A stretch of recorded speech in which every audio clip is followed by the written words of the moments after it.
उन्होंने फिलिप्पियों 4 अध्याय में से एक आयत निकाल के प्रचार किया। और प्रचार करने के बाद जब उन्होंने लोगों से कहा अब आगे आइए, मैं आपके लिए दुआ करना चाहता हूं, तो मैंने क्या देखा, कुछ बहनें वहां पर थी and they are in sari पहनी हुई थी उनको, और वो अचानक उनकी दुआ में बहुत हिलने लग गई। और जब मैं ये देख रहा था तो मैं समझ गया कि लगता है इनके अंदर कुछ तो है जो मैनिफेस्ट हुआ है। तब मैं समझ गया कि ये डीमंस है, दुष्ट आत्माएं हैं। और परमेश्वर के दास ने उनको कहा यीशु मसीह के नाम से इनमें से निकल जाओ।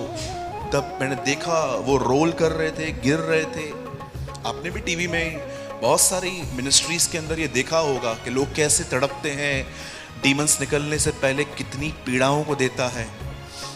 और मैं ये सब देख के मैं बहुत खुश था कि चलो लोग छुटकारा पा रहे हैं।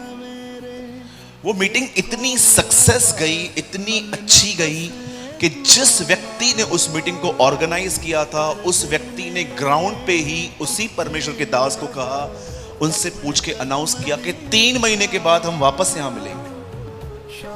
और 3 मंथ्स के बाद वो मीटिंग फिर से हुई। और आप बिलीव कीजिए, मैं एक बार फिर से वहां पर वॉलंटरी में रुका। अब जो सेकंड मीटिंग थी ये मेरे लिए बड़ी अजीब थी। जानते मैंने इस बार क्या देखा? वही बहनें जो डीमन पजेस से डिलीवर्ड हो चुकी थी, वो बहनें उस सभा में वापस हिल रही थी। मैंने कहा 3 महीने पहले ये चीज मैंने देखा था उस वुमेन को, यार ये वापस कैसे हो गई?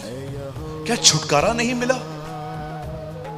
कहीं ऐसा तो नहीं है डीमन मैनिफेस्ट हुआ लेकिन पास्टर ने कास्ट नहीं किया उससे? क्या बोलना चाहते हो भाई?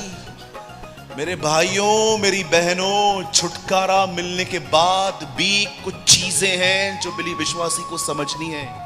और अगर वो व्यक्ति वो चीजें नहीं करेगा तो वो अपने छुटकारे को खो सकता है। मैंने कई लोगों को देखा जो बीमारी से आजाद हुए, उन्होंने गवाहियां दी, 2 महीने के बाद बीमारी वापस आई।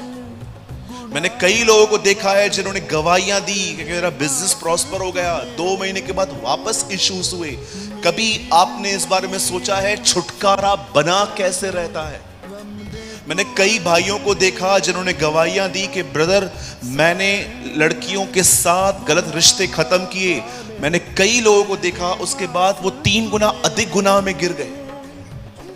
समटाइम्स क्यों यहूदा में लिखा गया है ये वे हैं जो 2 बार मर चुके हैं। They died twice। जब खुदा में नहीं थे तब मरे हुए थे, फिर खुदा में आके फिर से मर गए।